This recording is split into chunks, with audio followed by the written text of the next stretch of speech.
섭섭한 일들이 이 다윗에게는 있었죠. 그래서 이게 법궤를 들고 오다가 그만 그냥 그 우사가 만지는 바람에 우사가 죽어버려서 이를 어찌할꼬 정말 난감했던 그 지난주 얘기가 좀 있었습니다. 그래서 지금 누구의 집에 이 법궤가 가 있습니까? 오벳 에돔이라는 사람의 집에 가 있었고 한 3개월이 지났습니다. 근데 이 3개월이 지나자 어떤 소식이 들려오냐면 정말 그 오벳 에돔의 집이 복을 받더라라는 그런 소식을 듣게 돼요.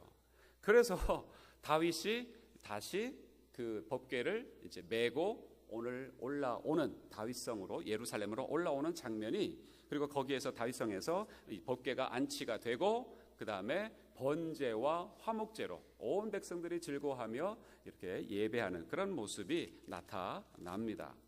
여러분, 이 시편 24편을 보시게 되면 이런 내용들이 있는 굉장히 잘 알려진 시가 있는데, 땅과 거기 충만한 것과 세계와 그 중에 거하는 자가 다 여호와의 것이로다. 또 그 구절 중에 이 시편 24편 중에 이런 말씀도 있어요. 여호와의 산에 오를 자 누구이뇨? 그 거룩한 곳에 설 자가 누구이뇨?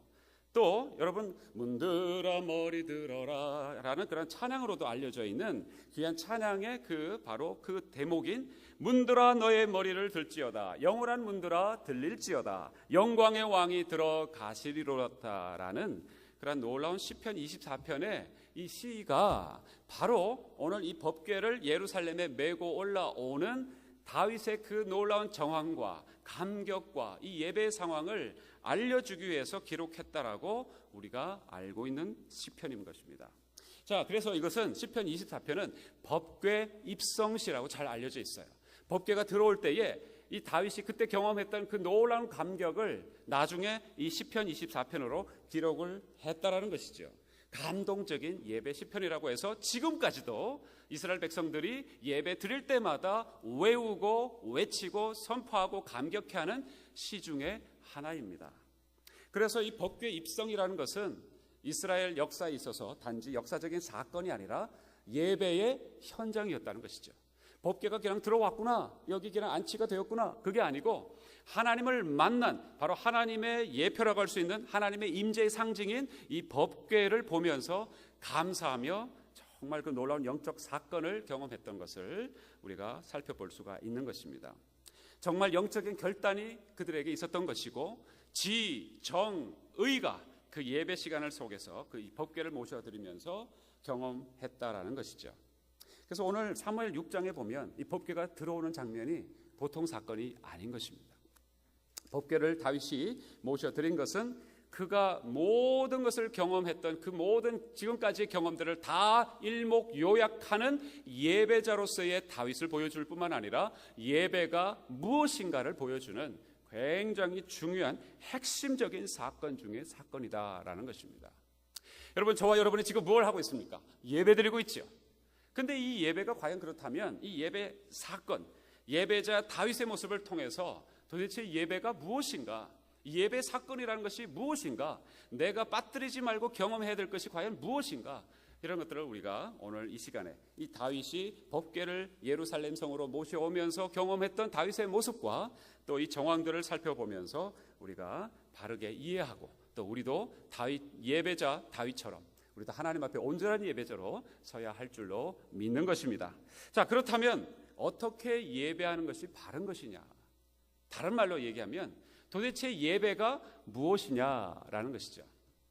자, 이것을 우리가 다시 한번 오늘 본문을 통해서 법궤를 모셔드리는 예배자 다윗의 모습, 이 정황을 통해서 살펴보고자 하는데, 우리 12절을 먼저 한번 읽어보겠습니다. 12절 한번 읽었지만 우리가 다시 한번 뜻을 생각하시면서 다시 한번 읽겠습니다. 12절입니다. 시작. 혹이 다윗 왕에게 고하여 가로되 여호와께서 하나님의 궤를 인하여 오벳 에돔의 집과 그 모든 소유에 복을 주셨다 한지라 다윗이 가서 하나님의 궤를 기쁨으로 메고 오벳 에돔의 집에서 다윗성으로 올라갈세. 왜 법궤를 지금 가지고 왔습니까? 3개월 동안 시름시름 하다가 하나님 앞에 섭섭하고 처음에는 분노도 하고 쉽지 않은 시간이 분명히 다윗에게 있었죠. 근데 그 법궤를 왜 다시 메고 예루살렘 성으로 지금 올라가려고 하고 있습니까? 그 이유는 분명히 얘기하고 있지만 복을 주셨다라는 소식을 들었기 때문이다라고 얘기합니다. 복을 주셨다라는 소식을 들었기 때문이다. 다시 얘기해서요, 예배는 바로 복의 근원이신 하나님과 회복되는 순간인 것입니다. 여러분, 복의 근원이신 하나님을 우리의 삶의 중심에 모셔드리는 사건이 바로 예배인 것입니다. 그래서 예배는요, 이렇게 표현해 볼 수 있습니다. 따라해 보시죠. 복을 받는 길이다. 할렐루야. 아멘. 믿으십니까? 예. 어떤 교회는 이렇게 얘기하니까 다들 아멘을 제대로 못 하시더라고요. 그 이유가 있어요. 왜냐하면 조금 이따가 설명을 드리겠습니다만, 잘 아멘을 못 하시는데 복을 받는 길이다 그러니까는 자꾸 우리는 그 기복 신앙의 그런 내용 때문에 복을 받는다 그러면 맞긴 맞지만 나도 그걸 정말 원하긴 하지만 아멘이라고 넙죽 이렇게 막 이렇게 얘기를 받지 못하는 그런 분들이 가끔 계시더라고요. 그러나 분명히 제가 다시 한번 선포하며 여러분에게 축복합니다. 예배는 하나님께 복을 받는 길임을 믿습니다. 오베데돔의 집에 여호와께서 복을 내리셨다. 그 얘기를 듣고 이제 다윗이 가서 그 복을 얻기를 소망하는 마음으로, 하나님을 경험하기를 원하는 마음으로, 하나님을 기쁨으로 그 하나님의 임재 상징인 궤를 메고 예루살렘으로 올라온 것이죠. 여러분, 그래서 이렇게 적용해 봅니다. 예배를 드리러 오시면서 이런 하나님을 기쁘게 만나시려는 마음이 없이 이 자리에 오신다면 그건 예배가 아니다라는 것이죠. 그냥 습관을 쫓아서 내가 직분자이니까, 또는 어떤 막연한 어떤 두려움 때문에, 이 두려움 있는 것이 이런 것입니다. 주일날 교회는 가기는 가야 되겠고, 그냥 집에 있고 싶은데 그냥 드라마랑 다 보면서 너무너무 한 주 동안 피곤하게 일을 했기 때문에 오늘 그냥 날씨도 좋고, 날씨가 좋은 날은 오히려 나가야 되겠죠. 날씨가 비가 추적추적 내리고 꾸무리하고 이렇게 손발이 좀 시리고 이러면 따뜻한 이불에서 그냥 온돌 같은 데서 자고 싶다, 그렇죠? 그런 마음이 듭니다. 그런데 왜 그 자리에 계속 자지 않고 나오게 되죠? 두려움 때문에. 내가 이렇게 예배를 안 나가면 하나님이 아마 내 비즈니스를 또는 내 건강을 치실 거야라는 막연한 두려움이 우리에게 있어요. 근데 그런 두려움 때문에 혹시라도 나오신다면 그 예배가 아닙니다.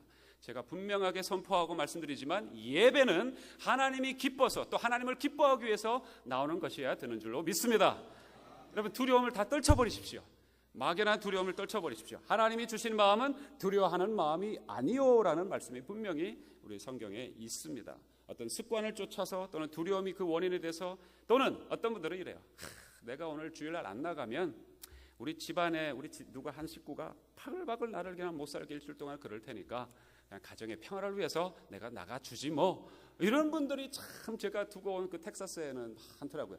참 이렇게 텍사스 얘기를 너무 자주 하다 보니까 그 유튜브에 예전에는 우리 텍사스 전 성도님들이 많이 제 그 설교를 가입을 해가지고 듣더니만 요즘 잘 안 들으시더라고요. 너무 얘기를 많이 해서 이제는 그냥 미운털이 좀 바뀐 것 같아요. 어쨌든 그런 그냥 나가주지 뭐, 가정의 평화를 위해서, 또 자녀들 뭐 그래 자녀들이 또 그러니까 자녀들을 위해서라도, 또 이렇게 날 안 오면 또 일주일 해도 날 괴롭히는 사람이 전화해서 뭐 왜 안 나왔느냐 이러니까 그런 분들이 있는데, 사람이 원인이 됐든 환경이 원인이 됐든 두려움이 원인이 됐든 습관이 원인이 됐든 다 예배 아닙니다. 여러분, 다 잘못된 예배 진입로예요. 예배는 다시 한번 말씀드리지만 하나님의 임재, 다시 얘기해서 하나님이 여기 계신다 이 말이죠.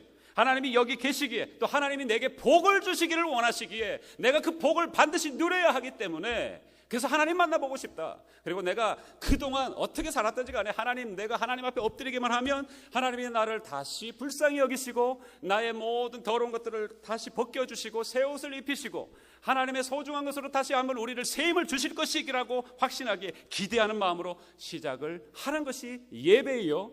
그리고 그러한 예배 중에 하나님이 분명히 그런 영혼은 만나 주실 것입니다.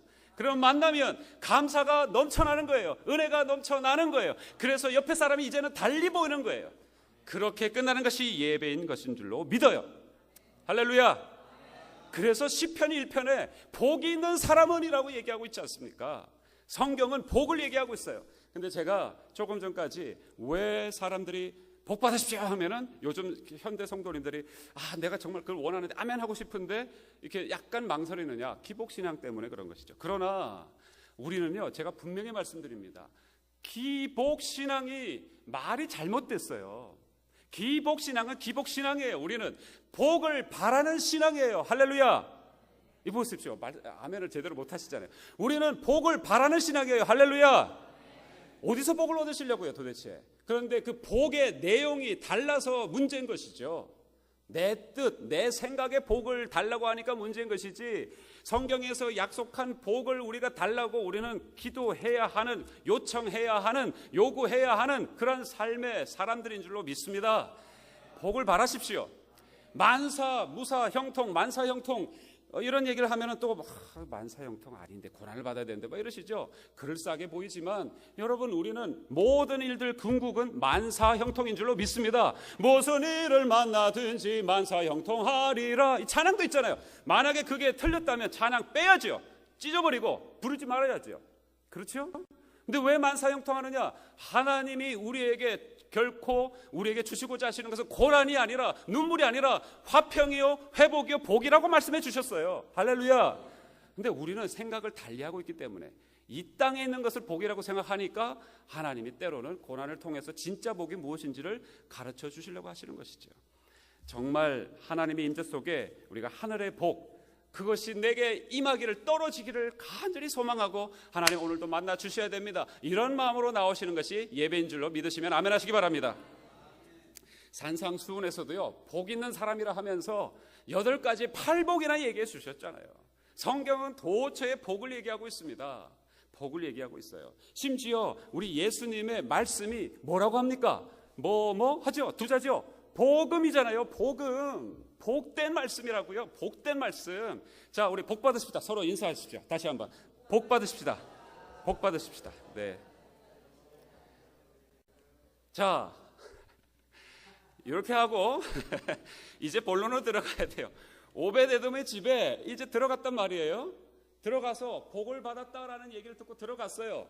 근데 다윗이 만약에 오벳에돔의 집에 복을 내렸던 것이 단지 물질적인 복, 건강의 복, 이생의 자랑 같은 복을 오벳에돔이 받았다 해서 그거 시기심이 나가지고 야 이거 원래 내가 가져오려고 했어 내놔 이래가지고 만약에 갔다면 하나님이 그거 기뻐하지 않으셨을 거예요. 가져오다가 또 우사가 아니라 이번에는 뭐 우사가 아니라 미사라도 죽었을 거예요. 그렇죠. 그런데 그런 것을 탐이 나서 결코 가져온 것이 아니라는 사실, 우리가 그 뒤 이후에 알 수 있어요. 정말 하나님을 만나고 싶은 거예요. 오벳에돔이 받았던 복은 바로 내가 동시에 나도 누려야 되는 복인데, 복의 근원이신 하나님 내가 만나고 싶다는 거예요. 그분과 관계하고 싶다는 것입니다. 그분과 내가 그냥 멀찌감치 떨어져 가지고 마치 오바마 대통령을 멀리서 봐도 나 이 두 눈으로 봤어, 이 스크린으로 본 것이 아니고 두 눈으로 봤으라고 우리가 이렇게 자랑하는데, 하물며 하나님의 그런 임재 가운데 하나님을 가까이 하고 싶은 그러한 놀라운 특별한 관계를 다윗은 원했던 것이죠. 좀 세련된 말로 하나님을 경험하고 싶었던 것입니다. 여러분 다 하나님 경험하고 싶으시죠? 여러분 이 시간에 하나님이 원하시는, 그 경험하기를 원하시는 분들에게는 하나님이 분명히 임재하실 줄로 믿습니다. 저는 확신해요. 여러분 구하시기만 하면. 이것이 예배의 출발이에요. 그런데 예배는 어떻게 진행이 되느냐? 복 받기를 원하는 그런 마음에서 출발해서 나중에는 서로를 축복하며 마치는 것이 예배예요. 왜 그냥 만나는 마다 맨날 만나는 그 사람한테 또 축복하라 그러고 귀찮다. 여러분 그러지 마십시오. 축복하면 할수록 다 여러분 것이 됩니다. 할렐루야. 그게 그냥 공으로 흘러가는 거 아니에요. 여러분 그 18절 우리 다시 한번 읽어보겠습니다. 18절요. 자, 오늘 본문의 18절 시작. 다윗이 번제와 화목제 드리기를 마치고 만군의 여호와의 이름으로 백성에게 축복하고라고 되어 있지 않습니까? 번제를 처음에 드렸어요. 근데 그 다음에 번제만 드리지 않고 무슨 제사를 드렸다고요? 화목제를 드렸다는 것입니다. 번제는 burnt offering, 자기를 다 sacrifice하는, 다 그냥 바치는 제사가 번제예요. 그럼 우리 예배 출발이 뭡니까? 하나님 저를 꼭 복 주셔야 됩니다. 빈 마음으로 가난한 심령이 돼서 하나님 안에 나의 복입니다라고, 나의 모든 것 받으소서라고 이렇게 선포하는 것이 번제라고 한다면, 화목제는 도대체 무엇일까요?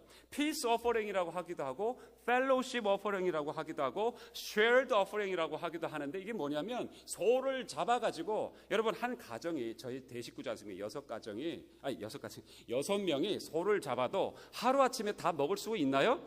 절대 못 먹습니다. 저 대식가 아니거든요. 예. 저희 아이들이 크다고 할지라도 소 한 마리를 다 잡아 먹을 수 있을까요? 근데 화목제는 소 한 마리를 한 가족이 잡으면 그날로 다 잡아 먹어야 됩니다. 그거 어떻게 먹을 수 있을까요? 나눠야 된다는 얘기죠. 옆집하고 나누지 않으면 절대 못 먹는 거예요. 하루에 아침에 소 한 마리를. 다시 얘기해서 화목제라는 것은 무엇이냐? 그 감사가 넘쳐서 내게 이런 것을 주셨는데 당신도 이거 같이 먹읍시다. 이 놀라운 하나님의 함께하신 이 은혜를 같이 나누시다라고 옆 사람에게, 우리 지체들에게, 주변 성도님들에게 나누는 것입니다. 그것이 감사제인 것입니다. 예배는 이렇게 번제로 시작해서 감사 화목제로 끝난다는 것이죠. 여러분, 예배 때 마지막에 제가 손을 들고 축도하죠. 축도 왜 하는지 여러분 아십니까? 어떤 분이 제가 이렇게 질문 한번 예전에 성경공부 클래스에서 드리니까 그래야 예배가 끝나는 줄 알아서 이러시는데 아니죠. 몰라 또 이렇게 한참 모르실 수가 있나요? 여러분 아십니까? 속으로 한번 대답해 보세요. 자, 축도는 왜 하죠? 자, 이렇게 한번 질문해 볼게요. 제가 축도할 때 제일 처음에 얘기하는 단어가 뭔지 혹시 아십니까? 그렇게 많이 들으셔서도 기억이 안 나신다는 말입니까? 그러니까 난 빨리 나가고 싶은 마음이 여러분 충천하셔서 기억을 못 하시는 거죠. 제발 예배 끝날 때 축도는 꼭 받아서 챙기시는 분들이 계신데 그거 잘하는 것이라고 저는 믿습니다. 그냥 도중에 축도할 때 싹 빠져나가가지고 볼 일 있다고 나가시는 분들은 다 놓치는 거예요. 제가 봤을 때는. 여러분, 제가 축도할 때, 모든 목사님들 축도할 때 제일 먼저 뭐라고 축도하죠? 지금은 또는 이제는 이라고 그러죠.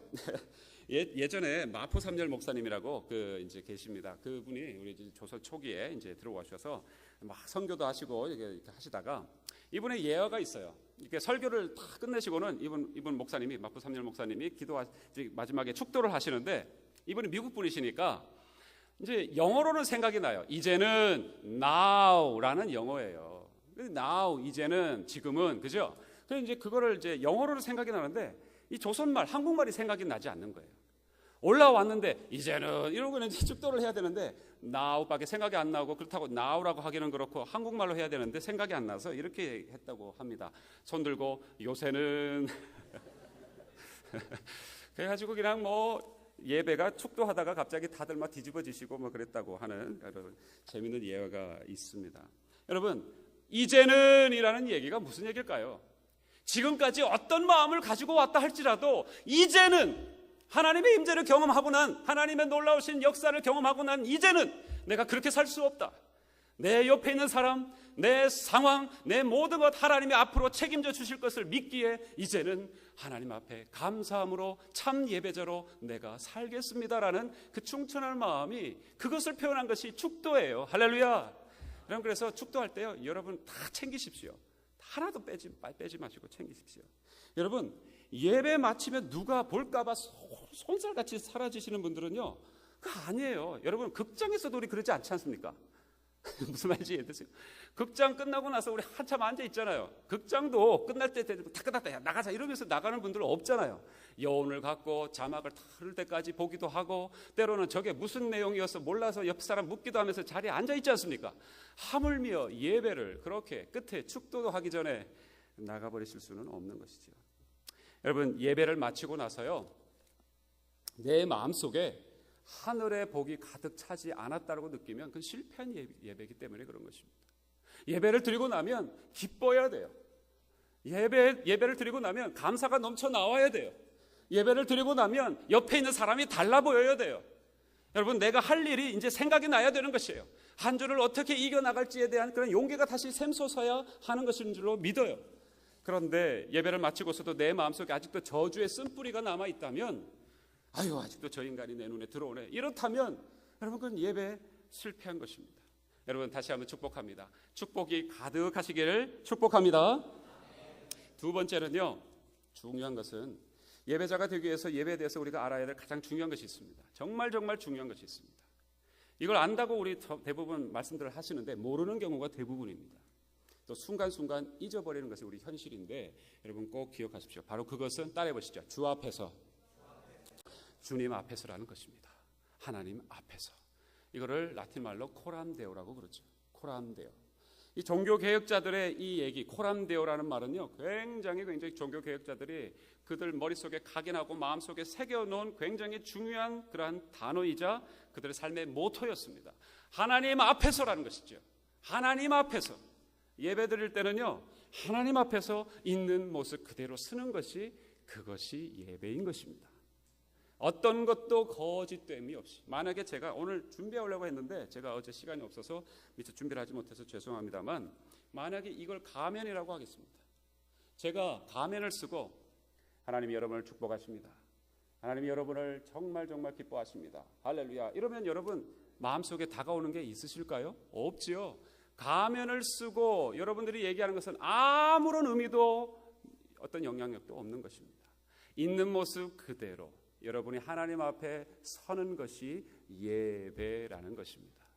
여러분, 그래서 시편에 보면은 내 마음을 하나님께 토하라. 지난주에도 말씀드렸잖아요. 섭섭하면 옆에 있는 사람들에게 얘기하지 말고 하나님께 다 그것을 알려라고 제가 말씀드렸잖아요. 하나님 앞에 다 토하는 것. 시편 62편 8편에 그 앞에 마음을 토하라. Pour out your heart to him 이라고 얘기하고 있습니다. 있는 모습 그대로 내 마음을 다해서 가면을 쓰지 말고, 그것이 바로 우리 주님께서 얘기한 신령과 진정으로의 진정으로, in truth라는 의미도 되는 것입니다. 여러분, 코람데오 왕이 지금 다윗이 왕이지 않습니까? 왕이 지금 하나님의 임재를 상징하는 법궤를 들고 오면 이 보통 의식이 아니죠. 대관식과 같은 장엄한 어떤 미사와 같은 굉장히 중요한 시점입니다. 그런데 정말 발 하나 이렇게 둘 때도 마치 뭐 몇천만 톤이나 되는 것처럼 무게를 가지고 한 걸음 한 걸음 걸어 나가야 되고, 주단이 뒤로 뭐라 할까요? 그 입고 있는 그 망토, 그 가운이 몇 미터 뒤로 흐르면서 어미하게 이렇게 나타나서 하나님의 법궤를 그 앞에 무릎 꿇고 뭐 이렇게 해야 될 터인데, 아니 지금 14절에 보니까 이 양반이 지금 다윗이 지금 입고 나온 옷이 뭐냐면 그냥 홀 에봇이에요. 그냥 이렇게 뭐랄까 하얀 우리 성가대 가운 하나 정도 입은 정도의 수준으로 옷을 입고 나오신 거예요. 그리고는 근데 그 앞에서 무게와 어미를 자랑해야 될 왕이 얼씨구 나면서 춤을 추고 있는 것입니다. 우리 옛날 고전 무용처럼 이렇게 선이 아름답게 이렇게 덩실덩실 춘다면 보기라도 아름답지만, 이 양반이 도대체 디스코를 추셨는지 뭘 요즘 젊은 아이들 힙합을 추셨는지 모르겠지만 어디까지 내려갔는지 모르겠지만 하여튼 옷이 다 벗겨졌다고 해요. 그러니 참 이게 지금 어떻겠습니까? 근데 그때 다윗은 왜 그렇게 춤을 췄을까요? 기쁨이 폭발했다는 것이죠. 바로 여호와 앞에서 억압되었던 그동안의 그 감정들이 다 표출이 된 것입니다. 여러분은 감정이 이렇게 막 눌려 계실 때에 이제 그것이 다 해결됐다고 생각할 때 정말 이게 복받쳐서 이렇게 터져 나오면은 어떻게 됩니까? 춤추다가 나중에는 막 오열하면서 대성통곡을 하다가 갑자기 막 기뻐서 막 넉나간 사람처럼 막 웃다가 도대체 저 사람이 정신병자처럼 보일 정도로 그렇게 감정적인 반응을 하게 됩니다. 마찬가지로 다윗은 그동안에 억눌렸던, 그동안에 정말 가졌던 수많은 생각들과 두려움과 아픔과 마음, 그런 염려 불안들이 이제 다 사라졌으니, 하나님이 이제 드디어 자기 다윗성에 이제 들어왔으니 기쁨의 연기 물밀듯 밀려와서 덩실덩실 춤을 추게 된 것이죠. 옷이 벗겨지는지도 모를 정도였다고 합니다. 여호와 앞에서요. 자, 그런데 이 여호와 앞에서 이렇게 춤을 추는 다윗을 보고 누가 한 소리 하죠. 누굽니까? 사울의 딸 미갈이 한 소리를 합니다. 뭐라고 얘기합니까? 이스라엘 왕이 오늘날 어떻게 영화로우신지 방탕한 자가 염치 없이 자기 몸을 드러내는 것처럼 오늘날 그 신복의 계집종이 눈앞에 몸을 드러내셨도다. 그럴싸하게, 왕의 딸처럼 그럴싸하게 얘기하지만 굉장히 이렇게 뭐랄까요, 능멸하는 그런 내용의 얘기입니다. 얼마나 영화로우신지요, 이렇게 그죠? 그래요. 분명히 품위를 잃은 행동인 것은 분명합니다. 그러나 그것은 사람의 눈에요. 미갈은 왕의 딸이었고 또 왕의 아내이지 않습니까? 다윗의 아내이지 않습니까? 그러다 보니 분명히 미갈은 왕의 딸이었고 또 왕으로서 어떻게 처신을 해야 되는지에 대한 분명한 그 팔러시가, 그 마음속에 있는 그 태도와 어떤 그 에티켓이 분명히 가득했을 거예요. 분명히 사람의 눈에는 다윗의 모습은 완벽하지 못했을 수도 있습니다. 자기 눈에 볼 때는 너무 유치해 보이고 천해 보이는 것이죠. 그런데 이러한 미갈의 경멸에 대해서 다윗의 답변이 무엇인지 아십니까? 21절을 우리 같이 함께 다시 한번 보겠습니다. 21절입니다. 6장 21절 같이 읽겠습니다. 시작. 다윗이 미갈에게 이르되 이는 여호와 앞에서 한 것이니라. 저가 네 아비와 그 온 집을 버리시고 나를 택하사 나로 여호와의 백성 이스라엘의 주권자를 삼으셨으니 내가 여호와 앞에서 뛰놀리라. 아멘. 여기서 반복되는 두 가지 단어가 있죠. 두 번이나 반복되는 한 단어가 있죠. 이게 뭡니까? 여호와 앞에서라는 것입니다. 사람 앞에서는, 또 사람의 눈에는 그것이 천박해 보이고, 아니 왜 저러는 것이야, 왕으로서 채통을 지켜야지 할 수 있지만, 그러나 다윗이 분명히 얘기합니다. 나는 당신 앞에서 또는 백성 앞에서가 아니라 하나님 앞에서 나는 이렇게 뛰놓은 것이라고 분명히 얘기하는 거예요. 여러분, 여기에 예배자가 되기 위해서 정말 우리가 알아야 할 중요한 한 가지가 있습니다. 예배 드릴 때마다 두 가지 상황이 항상 벌어집니다. 하나는 하나님 앞에서 코람 데오라는 상황과, 또 하나는 코람 호미니부스, 사람 앞에서라는 두 가지 상황이 항상 벌어집니다. 그러나 분명히 기억하십시오. 우리는 하나님 앞에 있다는 사실입니다. 여러분, 하나님 앞에 있는 우리들은 사람이 어떻게 보든 그것은 두 번째로 차치하고 하나님 앞에 우리는 반드시 서서 하나님을 기뻐하며 하나님이 주시고자 하시는 아름다운 것들을 우리가 누려야 하는 줄로 믿습니다. 그래서 하나님 앞에 계실 때에 여러분 좀 정직하세요. 울고 싶으면 우세요. 그리고 정말 웃고 싶으시면 웃으세요. 춤추고 싶으시면 나와서 춤추세요. 목사님이 갑자기 어떻게 생각할까, 성도들이 어떻게 생각할까 신경 쓰지 마시고 금요일날 여러분이 정말 막 대성 통곡이 나오면 통곡하세요. 그리고 정말 기쁨이 오시면 웃으세요. 여러분, 하나님 앞에 우리가 서 있기 때문에 그렇습니다. 사람들은 저 사람이 왜 그럴까 경멸할 수 있습니다. 그러나 우리는 하나님 앞에 서 있는 자들이기에, 그리고 그것이 예배의 출발이요 끝이기 때문에 우리는 반드시 하나님 앞에서 그렇게 자유로워져야 하는 줄로 믿습니다. 다윗은 그렇게 예배할 줄 알았다는 것이죠. 힘을 다해서 춤을 추었습니다. 분명히 예배의 성패는 다시 한번 말씀드리는데 사람 앞에서냐 아니면 하나님 앞에서냐라는 것입니다. 여러분, 이것을 이렇게 한번 저희 상황 속에 한번 적용해 볼까요? 이렇게만 얘기 드리니까 여러분은 잘 아마 이해를 잘 못하실 수 있는데, 예배 시간에 사람이 보이기 시작하면 여러분은 예배를 지금 실패하고 있다는 뜻입니다. 예배 시간에 사람이 보이면 못마땅해지기 시작합니다. 이해되십니까? 사람이 보이게 되면 못마땅해지기 시작해요. 한번 예를 들어 볼까요? 저 여자는 왜 예배 때마다 우는 거야? 이런 생각이 드는 거죠. 저 아저씨는, 저 집사님도 아니에요. 저 아저씨는 왜 예배 때마다 저렇게 하고 있는 거야? 저런 옷을 입고 왜 찬양팀은 왜 저런 옷을 입고 오는 거야? 목사님은 왜 설교 때마다 방방 뛰는 거야? 이런 생각, 이런 얘기들 다 사람 앞에서 우리가 예배드리고 있다는 증거입니다. 다른 사람들의 행동을 보게 되고 다른 사람들을 평가하고 비판하기 시작합니다. 요즘은요 좀 더 세련되게 이렇게 표현을 한다고 해요. 뭐라고 얘기하냐면은 그냥 자기가 기분 나쁜 건데 기분 나쁘다고 얘기하지 않고 뭐라고 얘기하냐면 영적으로 바더가 된다, 뭐 이렇게 얘기를 하더라고요. 고상하게 얘기하는 것 같은데 여러분 틀렸습니다. 자기가 기분 나쁜 거죠. 자기가 사람 보고 있고 사람이 거슬리는 것이래요. 그러면 결론은 미갈처럼 되는 것이에요. 미갈이 어떻게 됐습니까? 23절요. 우리 한 절만 더 보겠습니다. 23절 시작.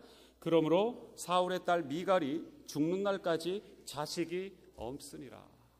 여러분, 어떤 학자들은요 그 뒤로 다시 기분이 나빠가지고 동침을 안 해서 이제 태가 없다, 자식이 없다 이렇게 얘기하는데 아니에요. 그런 거 아닙니다. 또 대부분의 사람들은 하나님이 예배드린 자를 그렇게 경멸했으니까 괘씸죄에 걸려가지고 태를 닫아버렸다 이렇게 성서학자들은 얘기하는 분들도 계시는데 아니에요. 어디에 하나님이 그렇게 태를 닫으셨다는 얘기가 있습니까? 저는 분명히 얘기하는데 여기에 메시지가 있어요. 사람 앞에서만 서 있는 예배자들은 실패할 뿐만 아니라 그들의 삶은 이렇게 메마른 삶으로 결론 지을 수밖에 없다는 것이 바로 이 메시지인 줄로 믿습니다. 여러분, 사람 앞에 서 있으면 감동을 잃어버려요. 사람을 보게 되면 이 하나님이 주시는 은혜를 놓쳐버려요. 그리고는 그 삶은 결국에는 생명과 영향력이 없는 메마른 삶으로 치닫게 된다라는 하나님이 저와 여러분에게 주시는 메시지인 줄 믿습니다. 그래서 우리는 어떤 수를 써서든지 이 시간에는 사람 앞에 서 있지 아니하고 사람 바라보지 아니하고 하나님이 원하시는 하나님 앞에 서 있는 예배자들로 다 든든하게 서시기를 주의 이름으로 강하게 축복합니다. 여러분, 그것이 코람데오입니다. 따라해 보시죠. 코람데오. 하나님 앞에서라는 뜻입니다. 여러분, 하나님 앞에서 이렇게 예배 드릴 때에 놀라운 기적들이 있습니다. 눈물의 역사가 펼쳐집니다. 할렐루야. 기쁨의 노래가 우리에게 나올 줄로 믿습니다. 할렐루야. 회개와 통회의 자복이 있을 줄로 믿습니다. 그동안에 우리가 여기에 가져두었던 정말 썩어 문드러지고 있는 그 모든 것들이 다 쑥 빠져나가는 놀라운 역사가 있을 줄로 믿습니다. 헌신과 놀라운 하나님 앞에서는 놀라운 결단이 저와 여러분에게 있을 줄로 믿습니다. 여러분, 빅 체인지가 일어나는 거예요. 어찌 하나님을 만나고 예배를 드렸는데 그 다음 아무 일도 일어나지 않더라. 이런 일이 있을 수가 있겠습니까? 저와 여러분에게 하나님의 형상을 회복시켜 주시는 그런 놀라운 큰 변화가 우리 여기 계시는 모든 사랑하는 공동체 한 분 한 분에게 임하시기를 주의 이름으로 강하게 축복드립니다.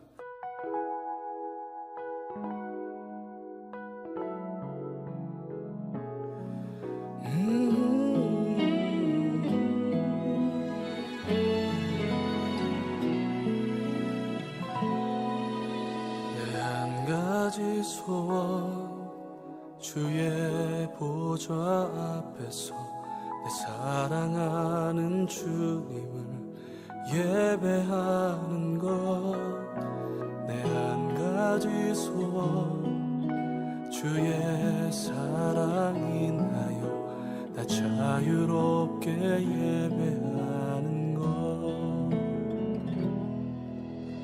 예배합니다.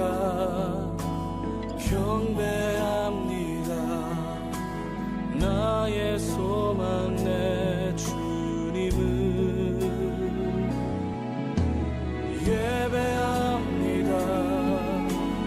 경배합니다.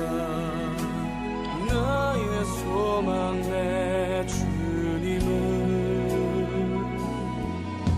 내 한 가지 소원 주의 보좌 앞에서 내 사랑하는 주님을 예배하는 것 내 한 가지 소원 주의 사랑 인하여 나 자유롭게 예배하는 것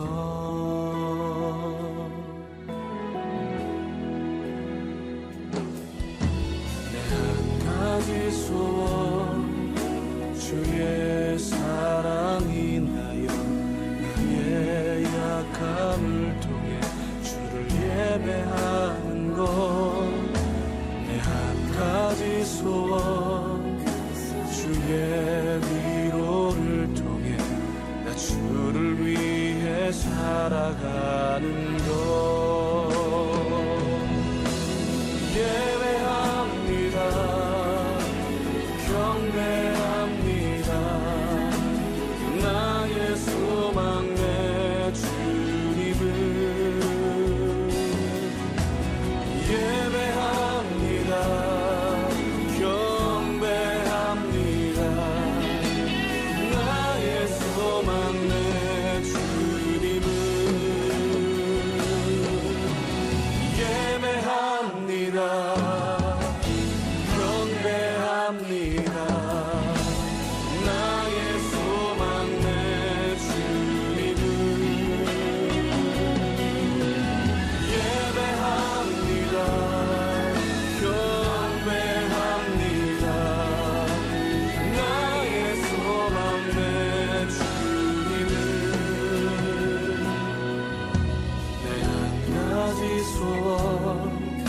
주의 사랑 인하여 나의 약함을 통해 주를 예배하는 것 내 한 가지 소원 주의 위로를 통해 나 주를 위해 살아가는 것 자유롭게 예배하는 것